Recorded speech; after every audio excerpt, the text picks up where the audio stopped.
Good morning and welcome to Old Man Energy. I am your host, Flint Anderson, and I have a guest with me today who, I forgot to ask how you pronounce your last name, Dustin.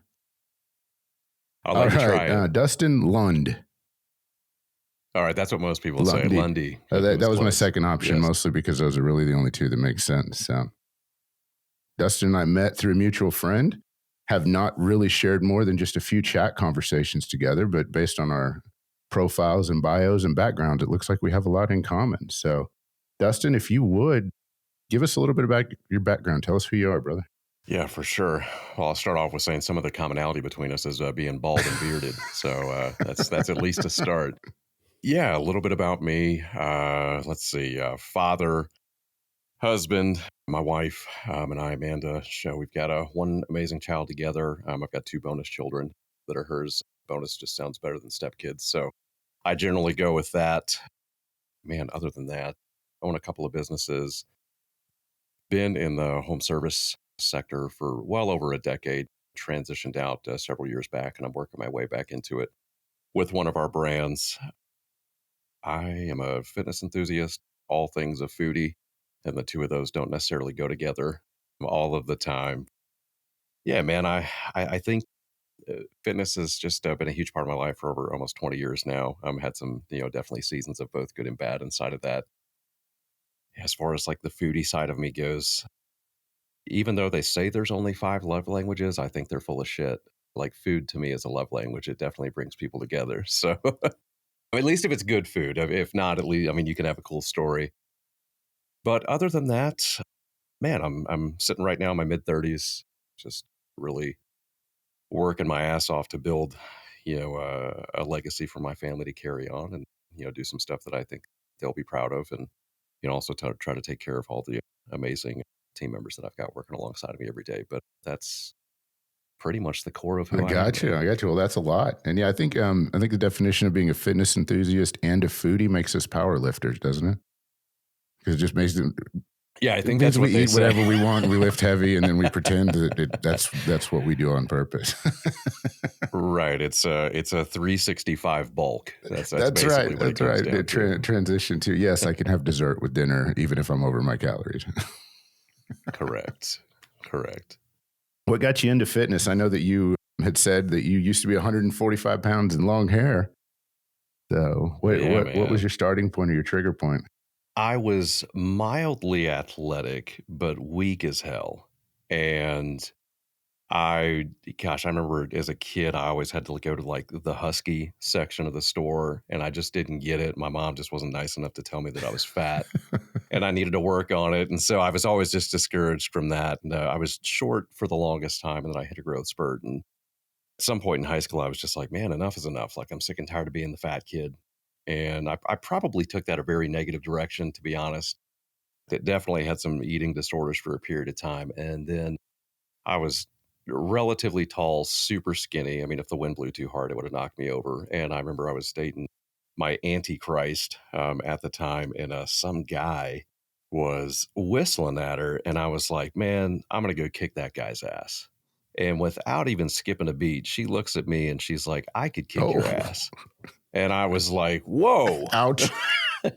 And right. And so I ended up, I have a very addictive type personality. And that was just the switch.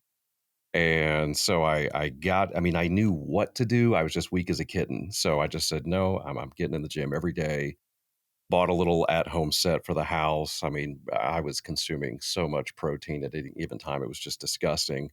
And over a 3-year period, I went from like 145 to 195 pounds, and been a lot more slow and gradual since. But between, the ages of like 18 to 27, that was just it. That was my life. I went back to school for exercise science.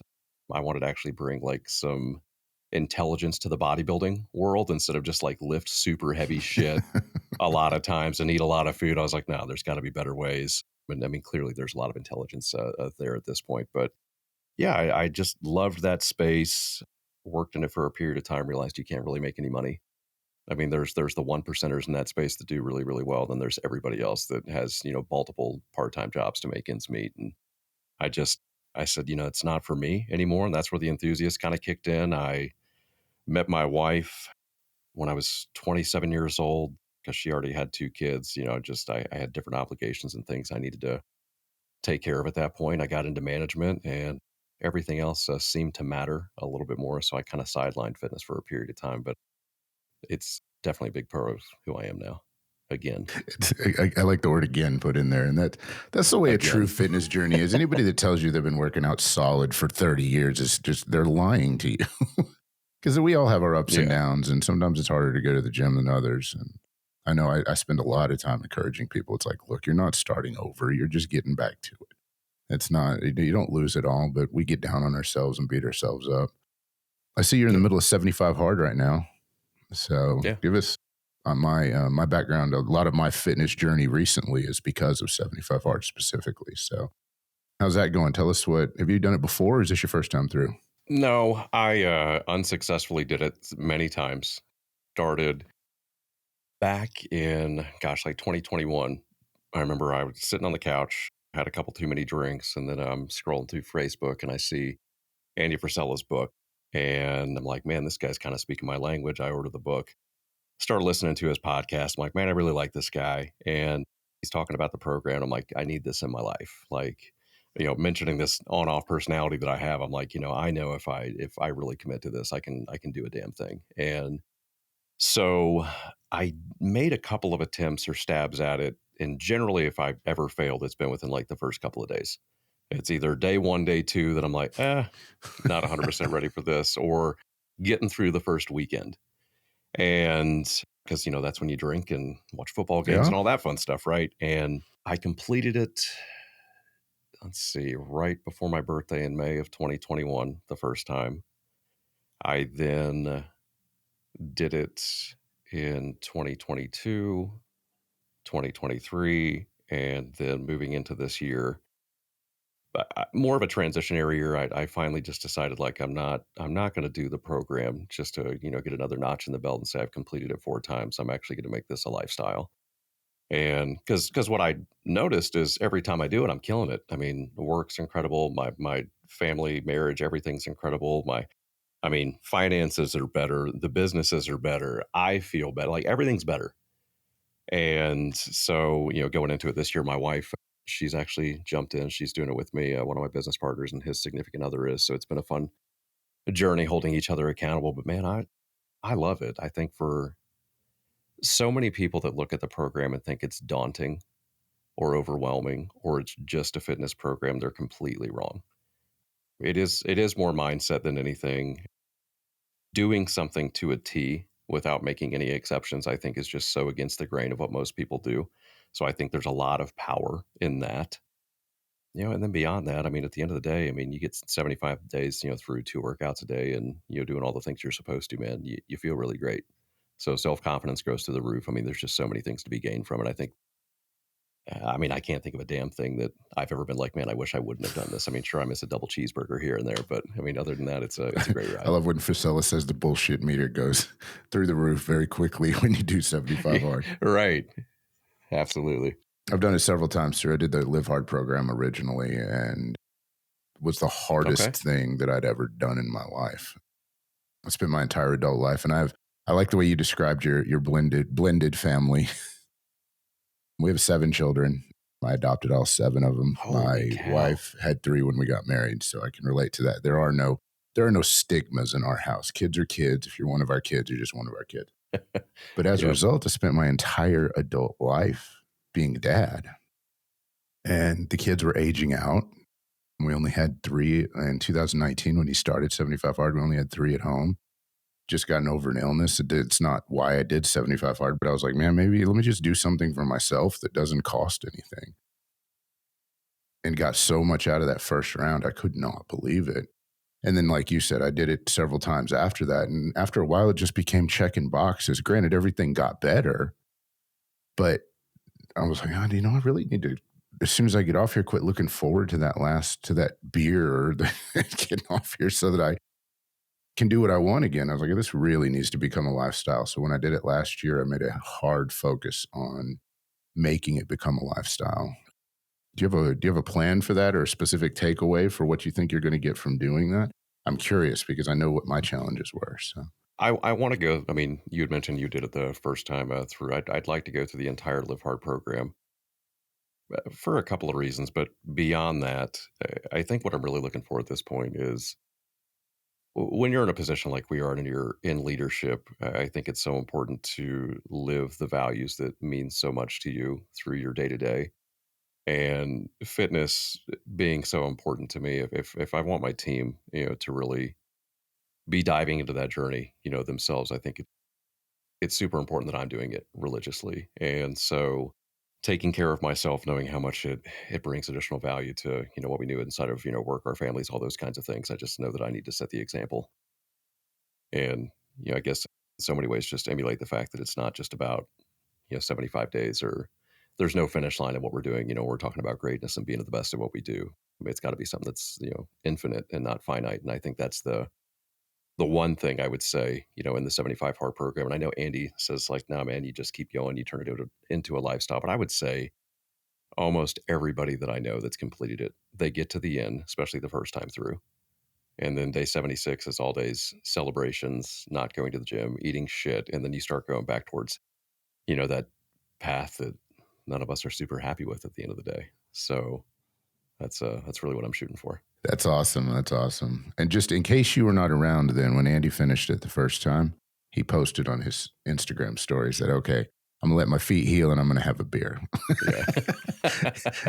And then he did phase 1 2 days later. So he was still stuck with it. But I remember him saying that. He was like, okay, this was harder than, he never said it was harder than he expected, but I think that was the takeaway from it. Yeah. Give us some background on your businesses. You said you used to be in home services. Now it looks like you run a couple of different things. Give us an idea of what you're doing these days. Yeah. Started in home services, worked Fortune 50 home improvement store, both for them and then with them as a partner for a long period of time. Transitioned out of that in 2017. We were living down in Florida at the time. Life was good, man. We lived close to the water. Wife and I were doing well. And I just absolutely hated my direct supervisor. I mean, he was just a complete fucking nightmare. And I had said, like, I'm willing to move away from the water and just do anything else to have some sanity. And I mean, we used to even joke back in the day then that, and it wasn't even a joke. People thought it was that if you do a good job, maybe he'll give you the Lord's day off. And that just was the God's honest truth. It was 6 days of work from 6 a.m. till 10 p.m. at night. You were always on call.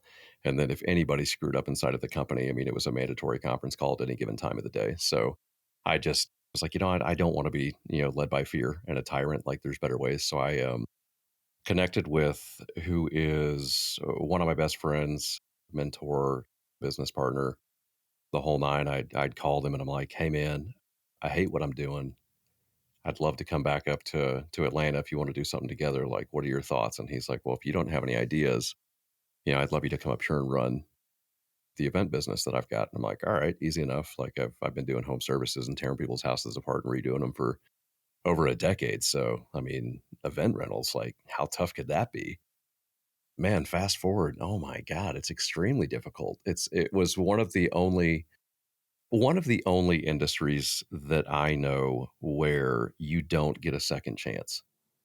You're our consumer base, in that business. I mean, if somebody decides to have us come out and be a part of, a big celebration or life celebration, they only do that celebration one time. They only have, one 9-year-old birthday party for their daughter. They only have, I mean, they could have multiple weddings, but in this instance, they're thinking they're only having this one. So being late, not acceptable. Things arriving dirty or not serviceable, not acceptable. So it really just, that one in particular taught me extreme hospitality, how to take customer service to an entirely different level and how to go above and beyond. And so many good takeaways from that. But in that space, though, I didn't realize that, or I guess I didn't put two and two together right out the gate, that if you're doing big events and celebrations and those kind of things, like every major holiday, every weekend, the business is jiving. So trying to find a balance of, being a great spouse, being a father, being home was a little bit difficult, especially with my work ethic. And I through that journey, we ran into 2020. We had really big audacious goals for that year inside of the business, and then COVID hits. And so for something that's all things, public events, Yeah. catastrophic. And a lot of good came from it, though. We completely went 100% electronic. Everything that we did, there was no paper anything anymore. So it really helped us dial in our processes as a whole. We transitioned our marketing message from "we deliver smiles" to "the safest way to play." So that, taught us a lot in the process. And then through that year, we had a lot of other, we'll call them like friends and colleagues and other, folks in the same space from throughout the country come out and spend some time with us. And we realized, and we'd had a lot of success in other industries as well. Michael, my business partners, owned about 17 plus businesses at this point in various sectors. And we knew what we were doing. We just didn't realize, compared to the competition, what league we were in. And from that, and a lot of the conversations that we were having with other business owners, we realized there was a massive opportunity in that niche for us to help a lot of business owners remove a lot of the hats that they wear, allow them to focus on what's right in front of them, which is, technicians' work and the operation. And we could do so many things behind the scenes inside of marketing, administrative help, automations, et cetera.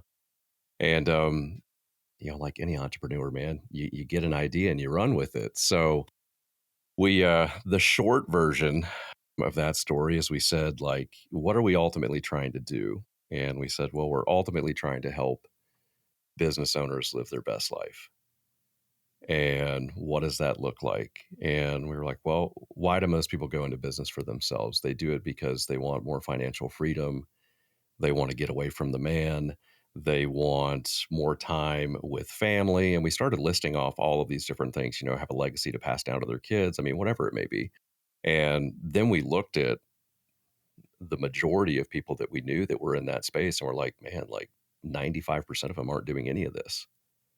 And why is that? And we're like, okay, well, if the majority of people were really good at their craft, were great technicians, that means they're probably not great at administrative work. They're probably not great at culture and building big teams. They're probably not great at marketing. They're not great at sales. They're good at the task. So let's help them focus on the task. And so we put a program together to do, all things, almost every bit of digital marketing that made sense for that industry. We put a program together. We took all of that out of their hands at an extremely, at that time, affordable price. And we turned it into a business. We had a great first year, an absolutely explosive second year. We 6 or 7x in our second year, which was not something I was ready for. So from an operational standpoint, we definitely had to level up systems and automations and all that kind of stuff. And then, fast forward to now, still doing both businesses. So still heavily involved in the party rental space. Absolutely love it. We're gearing up for another big season this year. And then Best Life Group, we transitioned out of being niche down. Many would say that's stupid. I think being very niche down, you can create a very simple, we'll call it sandbox, of how to do things inside of a niche. But from a creative's perspective, it's boring. And at the end of the day, we were like, we didn't create this brand to help one niche or this business. We created it to help entrepreneurs and small business owners. So we said, we're going to completely, it may make it more challenging for us, but it'll make us better. In the long term, we're going to focus on small business owners nationwide and see where we can help people. But we've got a large backbone inside of home services. So that's really where we're focusing right now. But that's what I do. That's awesome. That's awesome. I want to have a conversation outside of here about that with you specifically. Yeah, for But when you sure. were talking about the niche, my mastermind group, which is $750,000 mastermind, mostly because Dan Fleshman owns $1 million mastermind. But I Love it. teach I teach business owners how to scale because most, and you'll relate to this, most business owners can grow personally to about six figures, somewhere between 200 and 250, and they'll cap if they don't know how to scale at that point.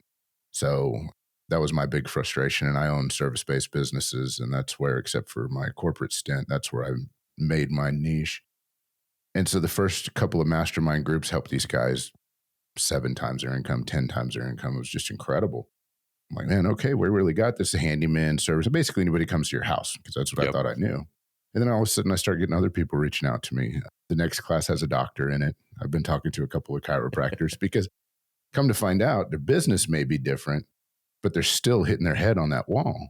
Yeah. And the biggest thing that I find, and I've asked people in the past, is look, if somebody were to hand you 350 new customers every month for the next 90 days, could you handle the first batch, let alone the 2 to follow up from that?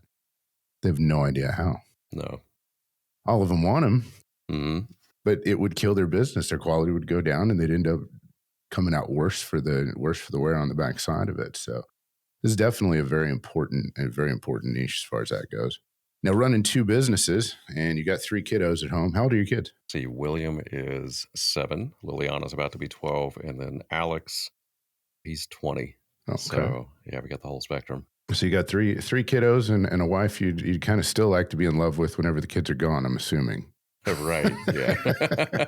Absolutely. So, my wife and I, we've been talking about scheduling a podcast just to get on here and interview her about being the wife of an entrepreneur for 24 years. I've been full-time since 2004. So that takes a special kind of power. Yeah, that'd be some great material. I think so. I was talking to Scott Ramage about that, and his wife had a very similar idea. So, but I'm curious how, with what you just described, you're busy and you stay busy all the time, I'm assuming. How do you balance it? And I hate balance. That word is so overused. Hate it too. But how do you rectify or consolidate your home schedule, spending time with your kids, spending time with your wife, aligning with your business schedule? What do you personally do to create that time? I think the most important thing to do is to make sure that you've got a partner that's in alignment with you and your vision and the different seasons of life that you're going to go through. Because without that, like everything else goes out the window. So, man, when I share this with people, they just think it's so wild, but I think it's so important for us. I mean, hell, my wife's actually right down the hall. But we've always, it wasn't like this early on, but because I was a workaholic, and I mean, I worked all day and all night, and then if anyone needed anything, if I had a notification on my phone, I was just in it, and it became too much for me, too much for her, too much for our family. And I'm like you, I hate the word balance, and I was like, you know what I'm really looking for is harmony, and there's never going to be this equal, part on both sides. Sometimes work and businesses are going to be more important, and sometimes, I'm going to be all things family and not focused on this. So we kind of just created this agreement that when I'm at work, I'm at work. And, if she needs me for something, if she sends me an email, if she texts me, if she messages me, there's just an understanding that I may not respond to those for a couple of hours. It may be the whole damn day. If she calls me, that is an emergency, and she needs my attention right now. And my entire teams know that if my phone rings and it says the wife, everything else stops. And I mean, they've even seen it before, come up on my laptop on the screen, like, oh shit, your wife's calling, go. And I'm like, yeah, I got it. But it also goes the other way. When I'm at home, I've made it very clear to the team that you can contact me at any time. There is no time that is off limits. However, if it's an emergency, call me, and I'll pick up rain or shine, dark, morning, doesn't matter when it is. But if it's not an emergency, just send me an email or shoot me a text, and I'll get to it when I get to it. So that, therefore, if I'm watching a movie with my family and my kids, I'm not distracted by those notifications. I know they're not very important. If I'm at work and she's messaging me about something I need to get from the grocery store, again, I'm not distracted by that. And it's just allowed me to be way more present and diligent with my time. Efficiencies are better. There's not, a ton of multitasking between trying to balance the two. I'm just where I'm at. And then I think the other thing that, I've done relatively well is try to just have some decompressed time between the two. so that I'm not bringing one into the other so that I really can be focused. But that's how I do it anyway. Well, and that's a big challenge is letting go of that stuff, especially if things are stressful, either at home or at work. Mhm. Being able to put that down and walk away, and everybody has different techniques for doing that. I know I'm old school. I have notebooks everywhere. I write everything down, and at Yep. the end of the day, that's how I clear my head. That's how I sleep well. The seasons of life, I like the way you referred to that. Our youngest is 18, about to be 19 now. He's the only one still at home, and he basically is just pretty self sufficient. So we're, for all intents and purposes, empty nesters. And it's funny, I fell right back into the same patterns where she's used to me working all the time. I just have to make it a point to, when I'm off, I'm off. Yeah. And did you? That was hard for me because I can relate to the workaholic part. I definitely will easily sit at my computer until 10 or 11 at night if I have to. It's just what it takes, or get up at 4 in the morning to make sure everything gets done.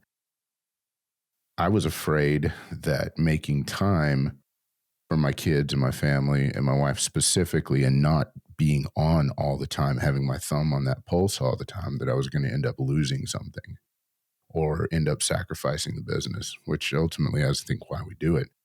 Did you find that your business ran better when you let your folks take over when you weren't around, or was that transition hard for you? Um, I think anyone when they're going through that transition, especially when it all means so much to you, like it's your baby, like you grew it from nothing. It was tough. Yeah, it was definitely tough initially, but what I learned from it was that I was not giving the teams enough latitude in making decisions and supporting their decisions, even if they weren't perfect. And when there was hesitation on their end, I realized that I had created that. And so I also, through that transitionary period, realized that if they were consistently reaching out to me, especially if there was a trend, it was a weakness on my end in training and setting expectations. And so I would consistently jot things down to try to identify any commonalities and what they were reaching out for. And I'm like, okay, I need to create playbooks for these things so they understand how to do this stuff. I need to make sure that if they do make a decision without involving me, even if it's not right, thank them for making the decision. And then, hey, now that we've already made the decision, if there's a better way, just have some conversation, ask probing questions, and see if they would have approached it differently. But never come down on them for doing what they're paid to do at the end of the day. And I think initially it was probably challenging for the businesses and myself, but in the long run, it's made things a lot better. And that doesn't mean it's perfect, but I've learned through that journey that, if somebody can do it at 85% of the capacity that I could, and in some instances way better, but if they can do it at least at that capacity, that's 100% better than me doing everything. We think we're the best at everything that we do in the machine that we built, but Yep. I know that I get so stressed. I may be the best at it, but I can't pay enough attention to it that I end up doing a 100%. 60 or a 50% job, or is it 85, but somebody else doing it would be way better than the attention I was able to give it. Yep. That was a hard lesson for me to learn. My lovely bride calls it chasing that dollar. She goes, you get so focused on making a dollar that you forget you're sitting on top of this, and you're the one responsible for making the 5 and 6 figure deals, not the Yeah. $10 and $12 deals. Leave that to somebody else. Yep. And that's hard. So I'm always curious when people have done it, how you handle it, how you rectified it. And I know spending time with family and spending time with kids is important. We travel a lot now. That's one of the ways that she gets me to take time off. Because we have additional challenges in my office. Is everything we do is completely remote. So my office is out of my house. Podcast studio's in one room. My office is in a different room. And we had to train the adult children and people that walk in alike. It's like, no, when dad's working, he's working. Yep. Just because he's sitting there being quiet doesn't mean you can walk up to him and talk to him. Yeah. So those things are funny, but You said on here that you raise boas. What got you into snakes? I want to hear about that. I've been dying to ask you about that since the beginning. So we may come back to this other, but I want to Dude, hear about that because I think that's cool. it's something, man. I think if anything I could share, this is one of the things that people think is just the most bizarre.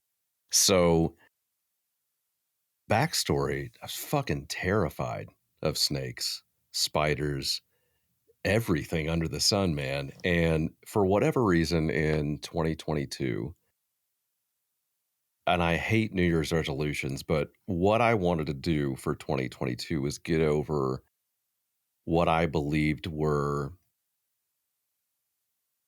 fears that were around biases. Okay. And I'm like, and yeah, right. Some of them are rational fears, but I'm like, man, they're like, I want to get over some of the things I'm afraid of. And so one of them, believe it or not, was firearms.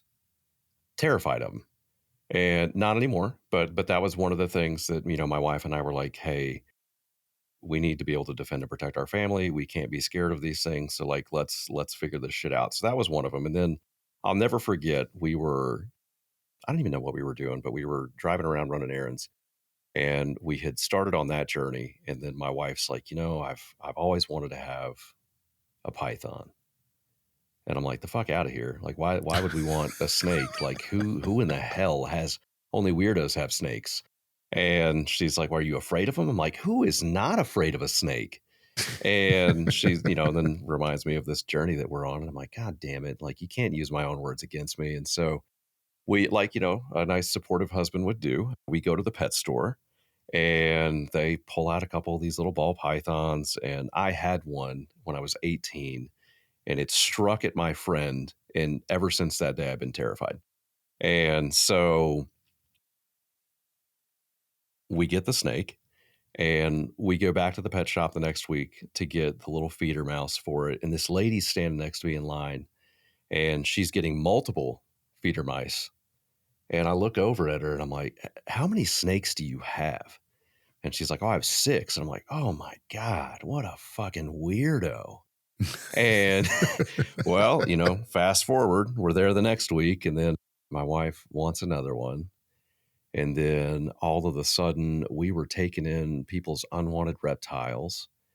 And then that turned into, well, if you're really cool, you don't have ball pythons because they're just pet rocks. They don't do anything. You get boa constrictors because they have personalities and they grow much larger. And so I meet some guy to get some additional enclosures. He tells me about a new pet store close to my house, and they're all things boa constrictors. I'm like, oh, yeah, let's do this. So we go out there, meet the shop owner, Jay, really great guy. I get my first boa and I'm hooked, man. I mean, this thing's fucking climbing around and I mean, you fed it in it. I mean, they're savage. I mean, they're just wham and then wrapping it up. And I'm like, oh my God. And well, and this, here I am making fun of a lady that's got 6. At one point in time, we had 43. Good God. And I was an idiot. And I, in all things business, especially, someone who teaches, how to grow a business, I did everything wrong. We did not invest in infrastructure. We didn't plan to scale that fast. I was making our own enclosures at the time where like PVC and everything is just god awful expensive. And we had, let's see, our living room was full of snakes, our dining room, our sitting room, part of our kitchen, an upstairs bonus room. I mean, it was bananas. And we were like, this is too much. We can't sustain this anymore. Like, people are afraid to come to our damn house, rightfully so. And at one point in time, it was so funny.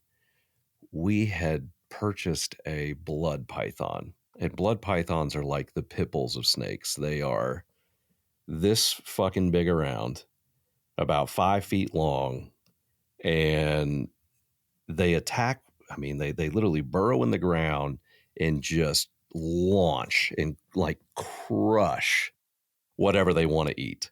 And so we had a couple, and we had one. Her name was Pumpkin, and she got out one night and somehow got through up and into under the sink, then up over somehow through this like 4-inch diameter hole. I have no idea how she fit through it. behind the dishwasher and into the subfloor. And right. And so we can't find her. We end up finding that she's in here. And I pull the dishwasher out. She's been in there all day. She's cold. When they're cold, they're feisty as shit. And so I have to cut the subfloor out and also not hurt her. I've got these damn hooks. They're basically like golf club shafts with a hook on the end, trying to lift her out. She's bending the damn things down, flinging at me. And I'm like, I mean, it was basically the crocodile hunter in my house. So no, it was bananas, man. So we ended up downsizing our collection like immensely.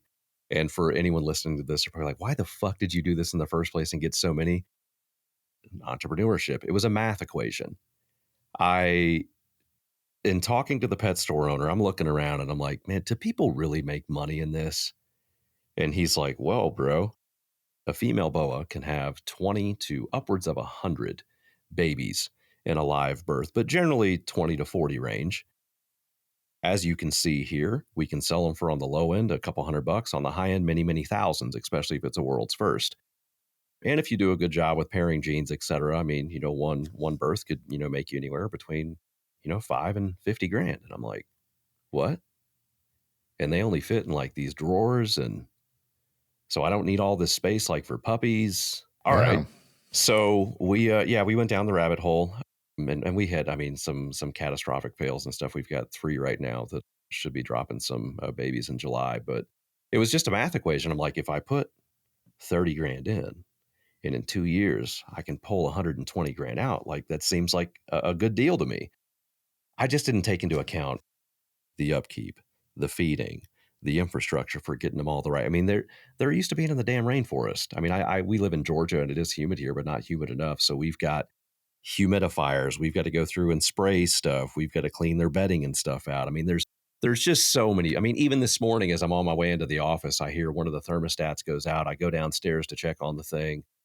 One of our females who's ovulating right now, she did not want anything to do with eating. The rat chews through the damn thermostat cord in her thing. She's feisty as shit. I've got to get the rat out, also not get bit, and then feed the rat to another. I mean, and I like share this with people and they're like, dude, you're batshit crazy. Like, why do you do this? I'm like, I don't know. There's money in it. So you were accurate when you were calling people weirdos at the first place. You just became one of them. Yeah. Well, and the funniest part of the whole thing is as we've sold them in time, we're so judgmental. Well, someone will reach out and they're like, oh yeah, we want to get one, and we're going to meet you at the place, and we go meet them, and we're just like, these snake people.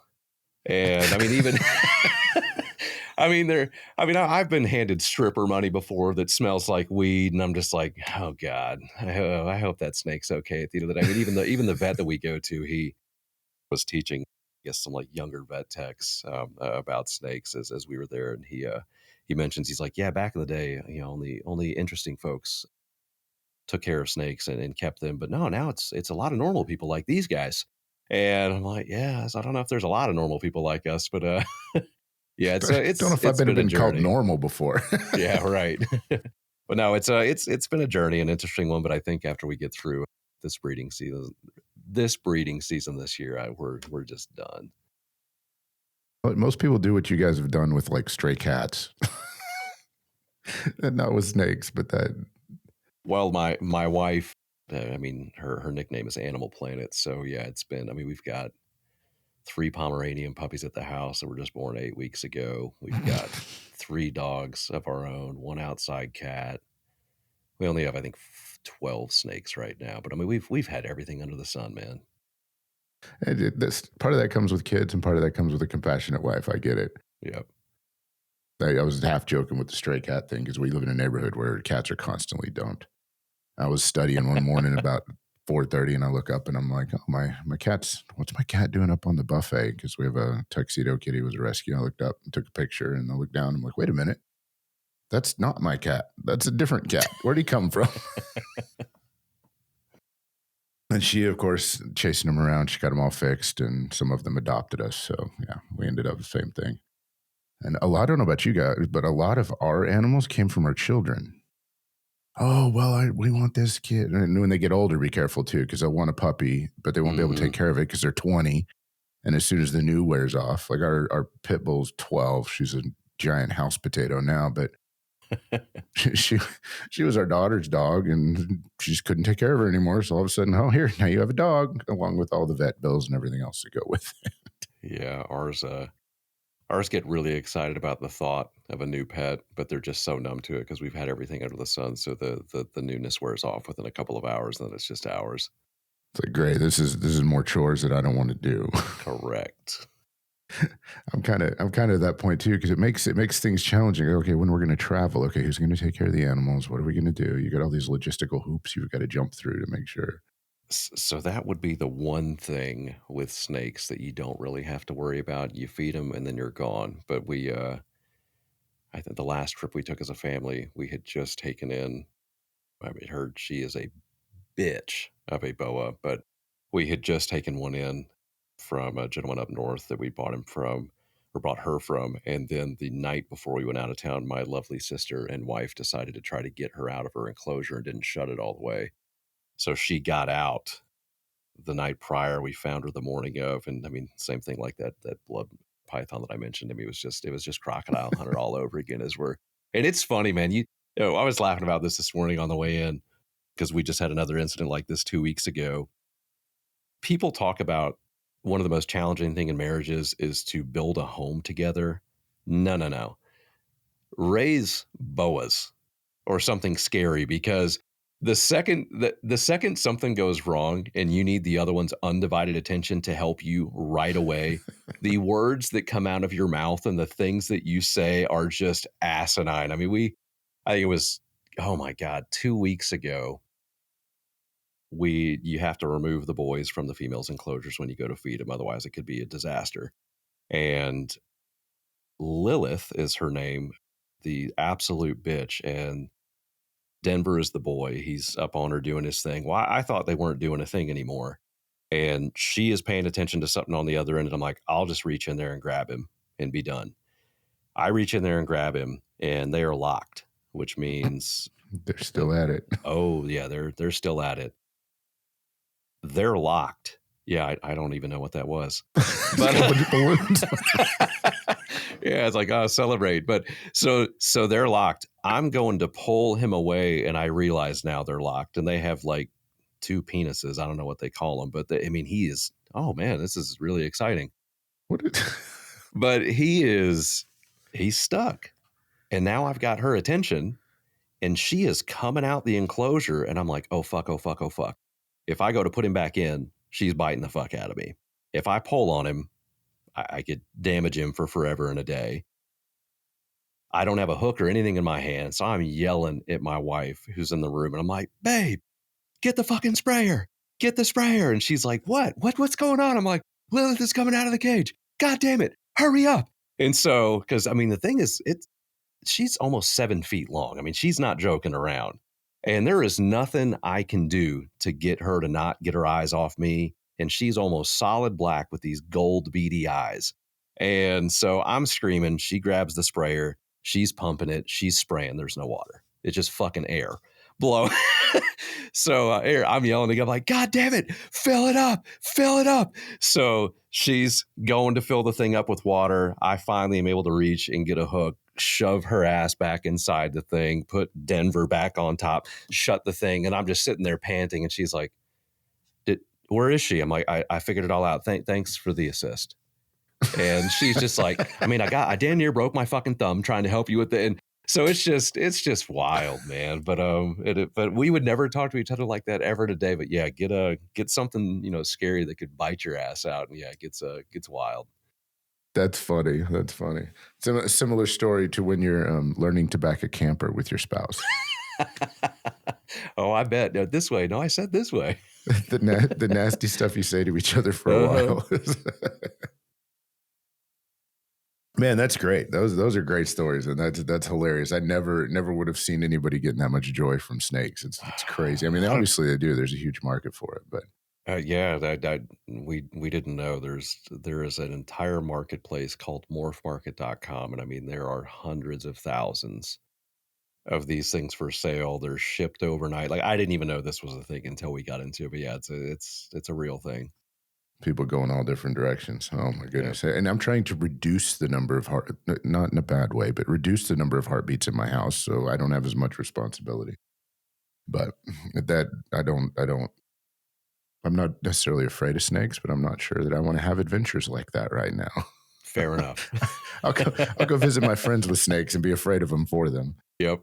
Man, we talked about a little bit of everything. We talked about family. We talked about Yeah. hobbies. We talked about business. I want to go back to business real quick because I have one question I love to ask.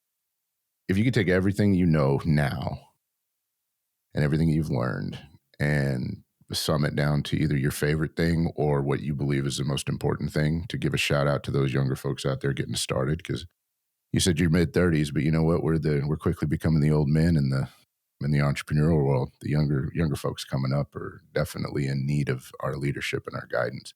What would be your number one best piece of advice that you wish you had gotten when you started? Man, I don't know if I could pinpoint one thing. There's probably a small handful, but I'll go back You're to not limited to something. one. You can answer more than one. It's okay. Well, I didn't realize the impact of this till later on in life. But when I was in my early 20s, my mentor at the time was just providing me with so much good information and insight in the world. And, when you're in your young 20s, man, you think you know it all. And he had shared with me one day, he's like, Dustin, the only difference between you now and, 10 years from now is the people you know, the places you go, and the books you read. And, summing that up now, it's experiences.